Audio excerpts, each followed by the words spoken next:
Nina, we good?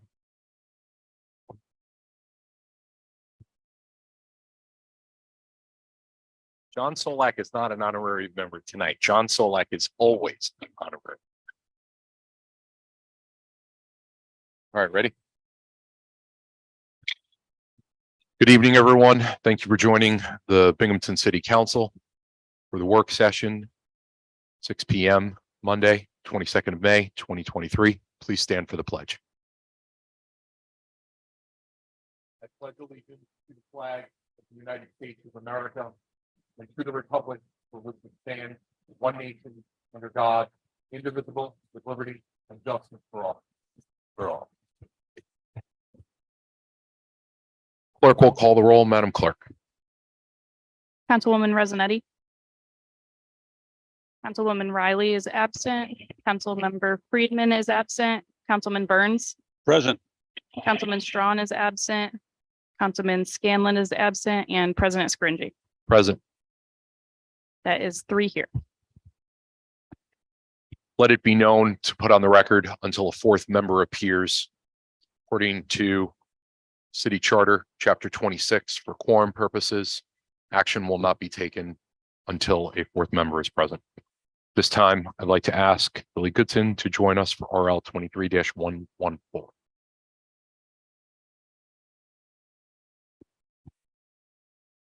Again, just for the record, these are informative at this point. Evening, Billy. How are you? Good, how are you? Thank you for joining us. Thank you. Floor is yours, ma'am. I'd like to request an increase to the equipment budget for $9,000 to purchase an auto sampler for the laboratory. Excellent. Any discussion? Billy, just some background on this, if you don't mind. Okay, what happened is last year, Kristen did budget for this auto sampler, but over the winter, we purchased plow and salters, which used up the budget line. So now we need it for this auto sampler. So this is just a replenishment and a Yes, transfer? yep, Excellent. So we're just moving from one line to another. yes, Excellent. Thank you, Billy. you're welcome. Any other discussion? Seeing none, Billy, thank you very Thank much. you. Appreciate you. This time, I'd like to ask Dylan Pelton to join us for RL 23-120 with respect to 12 Edward Street. Evening, Dylan. How are you? Pretty good. How are you? Good to see you. Thank you for joining us. Floor is yours, sir. So this is for 12 Edward Street Yeah, as a local landmark. Can you Yep. give us some background, please? it was built in 1892. It's basically been untouched. The owner's here if you have any questions about the building itself. Originally, originally it was Larrabee House, and that's what it remains to this day. Got it. And it's inside and out, which is unusual. It's untouched. And this is for federal, this is for national, This is Or just for state. local landmarks. just a local. So this will get added to our local district bank, so Yeah, to speak. and then I have to go into the CRIS system and go through the process of making it a state and national. Got it. Thank you. Any discussion? Anything in relation to state identification as it relates to that at some point? As you go through the process, it gets its own PIN number and yada, yada, yada. And then it kind of goes through each of those respective levels over time. Yeah, I talked to Daniel Boggs about it. He's part of the Parks Department. Yeah. Excellent. Any other? Mhm. Dylan, thank you very much. Appreciate you. Yep. All right, at this time, I'd like to ask Megan Hyman to join us. This is for RL 23-115 and 116. Evening, Megan. How are you? I'm good, Councilman. How are you? Good. Good to see you. Floor is yours, ma'am. Thank you. Would you like me to do mine first, or do you want me to do braces? Thank you for that, actually. Yeah, why don't we do with Grace's? So this is for 49 Colfax and 18 Rutherford. Go ahead. I'm sorry. Okay, sure. No, thank you. Okay, so RL 23-118 and 119. These are both the sale of vacant city-owned lots to adjoining property owners through the city side lot program. 18 Rutherford and 49 Colfax were blighted buildings that the city demolished last year as part of our blighted property program. The lots will both be sold at fair market value and will remain green space. Excellent. Thank you. Any discussion? They're adjoining property owners, yep. I believe at least for 18 Rutherford, it's, I'm not sure it's owner occupied. He has, the couple has tenants that live next door, but they own the adjoining property. Yeah, this side lot program has actually been very successful, so. Anything on 49 Colfax went through as well? Same thing for 49 Colfax. Yep, that was also a blighted property that came down last year, demolished by the city and fair market value for green space. Excellent, thank you. With that being said, 115 and 116, floor is yours. Okay, RL 23-115. This is an amendment to the 2023 general fund for library fees. So as city council knows, the city funds the library annually as part of our normal budget process, and that funding is tied every year to the CPI. The budget this year left out that CPI increase, so this is an amendment to fix that and bring our 2023 funding up to where it should be. Is that CPI index, is that included in that every year, Megan? Yes, Not under every- the agreement, Yeah. what the city pays for funding is tied to the CPI. To the our proportion of it? Would it? I- Because I know that obviously the county has their side side of it as well, so to speak. Yes, yeah. Excellent. Thank you. Any discussion? Council, please. 116, please. Okay, 23-116, we're requesting this to be expedited, please. This is authorizing the mayor to enter into an agreement with Hunt Engineers for up to $41,000 to inspect the city's railroad bridges. As you all know, many of these bridges are in deplorable condition. There's crumbling concrete, exposed rebar, just real eyesores in neighborhoods across the city. It's something we hear about from residents all the time in the mayor's office, asking what can be done. Are they safe? Is there anything we can do to improve the aesthetics? So under this agreement, Hunt will collect any existing data on the bridges. They'll perform visual inspections and document conditions with photos, notes, sketches, measurements, with special emphasis given to safety. And they'll compile all of that information into individual inspection reports that the city can then present to the railroad companies. Hunt was, there was an RFQ for this and Hunt was selected through that process. Thank you, Megan. Any discussion? I Councilman Burns, please. Thank you, Mr. President. So I love the idea of it, getting it done. But once we find out all the information, how then do we get the railroads? Because they do their own inspections, from what I understand. I think we got some emails about that. And then so if we say, okay, the plaster's falling down over on Jarvis, so how do we get the railroad to do that? Sure. Based on just the fact that we want them to do it, if their inspection says it doesn't need to be done, that type of thing. Sure. So this is really a first step in the process to get the conditions addressed. So yes, in theory, the railroads are charged with, the private railroad companies are charged with inspecting the bridges. I'm not sure that we're certain that's happening right now. And if it is, it's not happening to the extent where it's incentivizing any changes to be made. So this would be a public, transparent process. The inspections would give a higher level of documentation with photos and more detailed on every bridge, for every bridge. And then we plan to present it to the railroad company, and the mayor has already had a conversation with Norfolk Southern, letting them know that this is happening. So they're anticipating it. And from there, he said publicly that he'll pursue whatever means necessary to bring about change beyond that. But this is the first step that needs to happen before we can do that. Great, thank you. Thank you, Councilman. Councilwoman Morales. Thank you, Council President, and let the minutes reflect that I am here. Hello there. How are you? Councilwoman, I'm Megan? well. How are you? Good, good. I'm glad I was able to make it in time for this presentation. The reason, I agree that we do need to have or employ external reviewers when we are not secure or able to stand securely on the review and assessment of certain processes that are conducted by internal or partner organizations.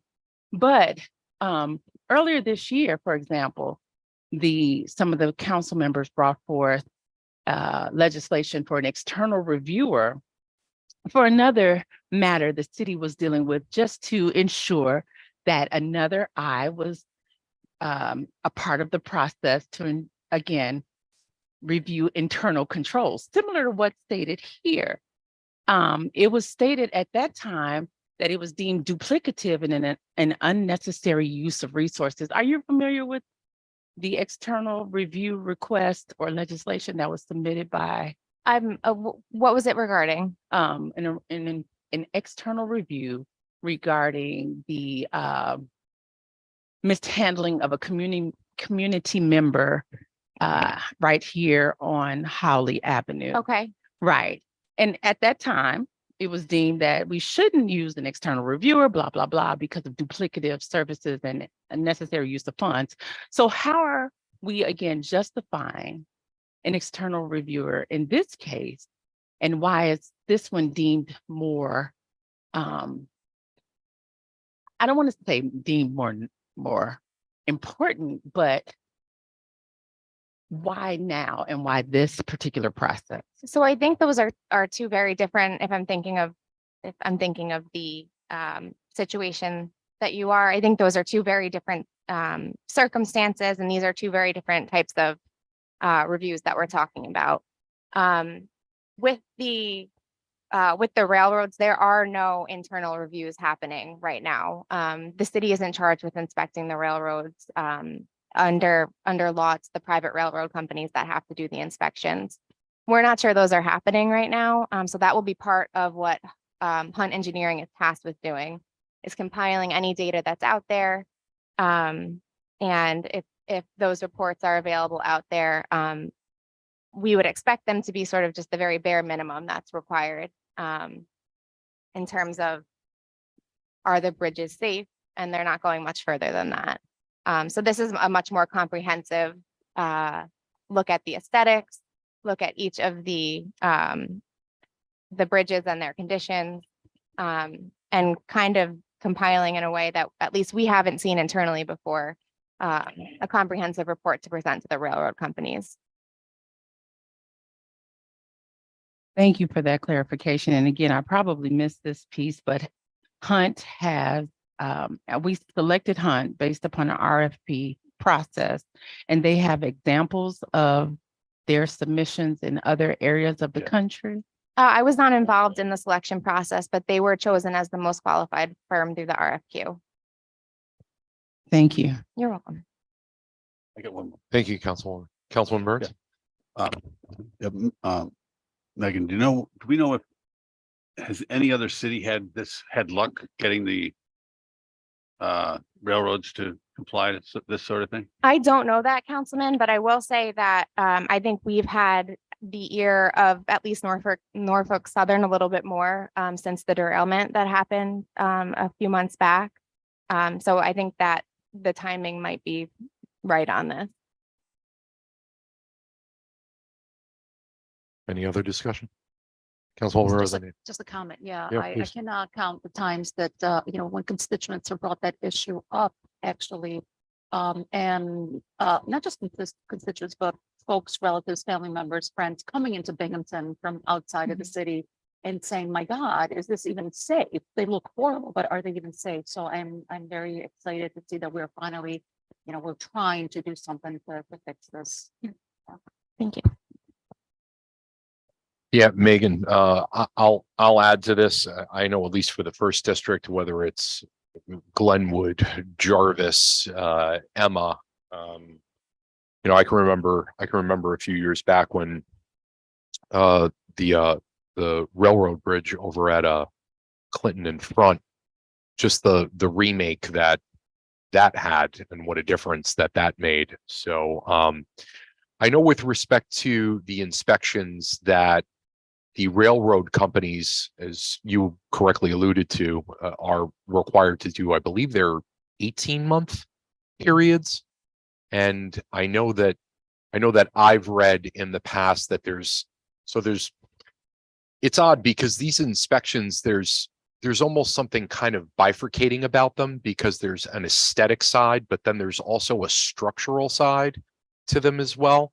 And I'm glad to hear that Hunt was selected through the RFQ process with respect to all the bridges that we have, not just in the first district, but in the entire city. And don't get me wrong, I want to publicly get this on the record. I'm not looking for the taxpayers to potentially be billed more than what has been articulated here, but is that sufficient to cover, from your perspective, the mayor's perspective, all of the train track bridges in the entire city? Like how, to your knowledge, to the best of your knowledge, to what extent on the aesthetic and the structural side is this something that's going to be looked into? And again, I just want to say, I think this is great. I think it's a great step forward. If we have to be proactive to try to move them, then I think that's definitely something I'm completely on board with that. I just didn't know if you had any additional information on that. Sure. So I believe there are 28 railroad bridges across the city. Under this agreement, the scope covers visual inspections of all 28 of them. So they are visual inspections where they'll focus on aesthetics.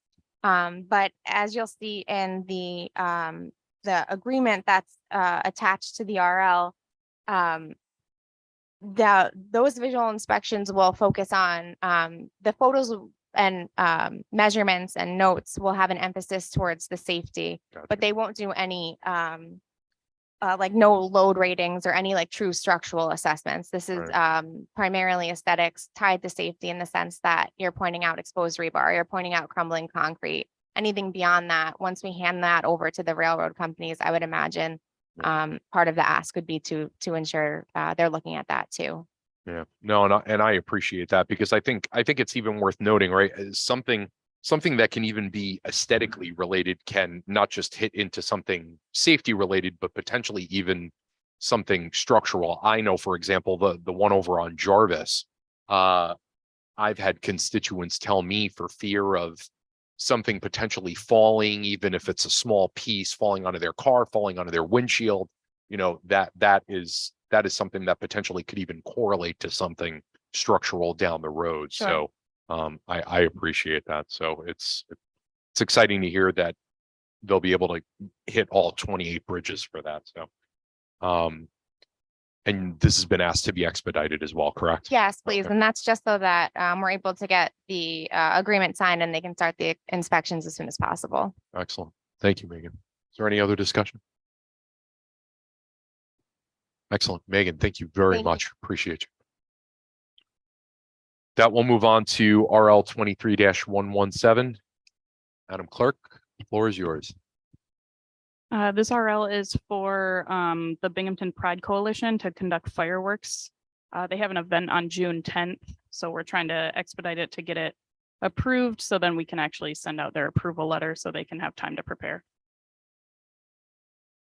Any discussion? Janine, where is this taking place? There's a map attached to it. I Yeah. believe it's on a platform in the river near the Peacemaker stage.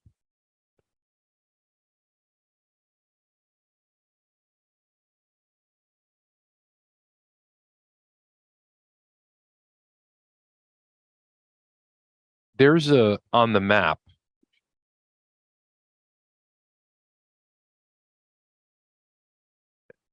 There's a marker in the middle of the river? Yeah, I guess there's going to be a platform there that they're doing this from. In the river? I assume so. I believe the fire department has already looked at this as well. And they Is there approved it, so. Any suggestions from fire or anything on that, or Not to me, but I can look into it. is this the first time that this is being permit requested in this fashion? I don't think so, I right? don't know. Yeah, okay. I appreciate it. So it looks like there's going to be something actually done in the river. Because I was asking about the marker that's in the middle of the river with the 140-foot radius around it. Okay. Any other discussion? All right. Thank you, Madam Clerk. Is there anything in relation to pending legislation that anyone has any questions or comments about? Or discussion points? Anything from Court Counsel? Anything from the clerk's office? All right. There's nothing else. I'll entertain a motion to adjourn. Motion to adjourn. Second. Motion by Councilwoman Resonetti, seconded by Councilwoman Riley. We are adjourned. Thank you, everyone.